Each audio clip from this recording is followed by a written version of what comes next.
Là, dans les 23 dernières années, ici à Berthier. Oui, mais c'est ça. Mais je ne peux pas parler de l'évolution du Joyeux Pétrin sans parler de la Ville de Québec. Parce qu'on a été... La boulangerie est partie en 2000. On a été 14 ans dans la Ville de Québec. Sans la Ville de Québec, le Joyeux Pétrin aurait fait faillite. Parce que la clientèle ici, c'était, à l'époque, une clientèle surtout estivale. Puis on sait très bien que l'été ici, c'est 3 mois et demi, 4 mois. Fait qu'il reste 8 mois dans l'année, là. Fait que c'est pour ça que j'ai été, je nommerai pas tous les commerces dans lesquels j'ai été, mais je veux dire, oui, j'ai été 14 ans dans la Ville de Québec. Mais depuis 2014, je n'y suis plus. Puis là, ben, l'évolution, elle a bien été, mais lentement. Ça a été long. Puis mes enfants me demandent encore, papa, qu'est-ce qui s'est passé en 2017? Exactement, je ne le sais pas. Mais depuis 2017 à Berthier, c'est la folie. Puis, moi, des fois, mes filles, écoute, ils ont travaillé. Moi, mes 4 filles ont travaillé 10 ans ici, là. Puis, ils l'ont vu, la clientèle augmenter et tout. Puis moi, un jour, j'ai dit à mes filles, je pense que les gens ont goûté la différence. Je pense, là, sans prétention.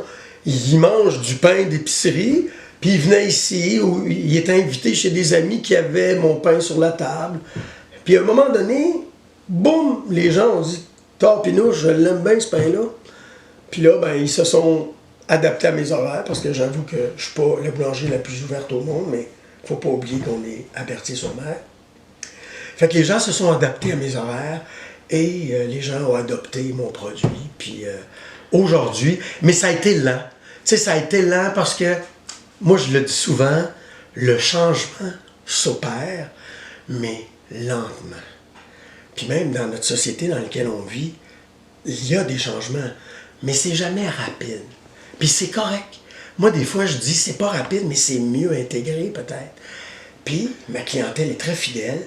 Puis c'est ça, depuis, ça va faire 6 ans que le boom est là, que je peux bien gagner ma vie maintenant. Parce qu'avec Québec, ça paraît pas, mais j'avais un livreur chaque jour qui partait, puis j'avais des employés dans des endroits.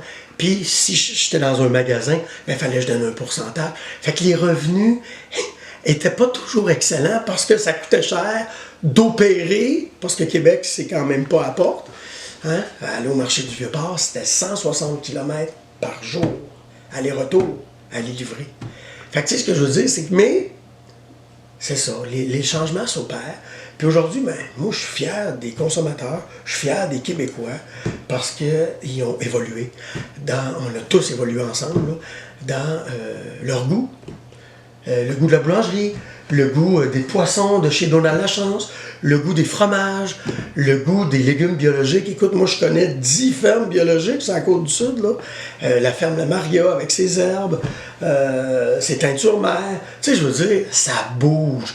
Le monde ne voit pas toujours ça, puis c'est correct.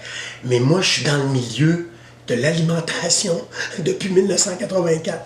Fait que, biologique. Fait que, tu sais, je veux dire, j'ai quand même un petit peu d'expérience. Puis je le vois bouger, tout ça. Puis ça bouge. C'est extraordinaire. Parce que des faillites, il y en a eu, mais pas tant. Fait que, c'est intéressant. Oui, il y a des boulangeries qui ferment, mais les boulangeries ne ferment pas nécessairement parce qu'il y a eu des faillites. Ils ferment parce que, bon, à Saint-Vallier, par exemple, c'était 2 personnes de 65 ans. Ils voulaient arrêter. Fait que, tu sais, bon, puis la relève n'est pas toujours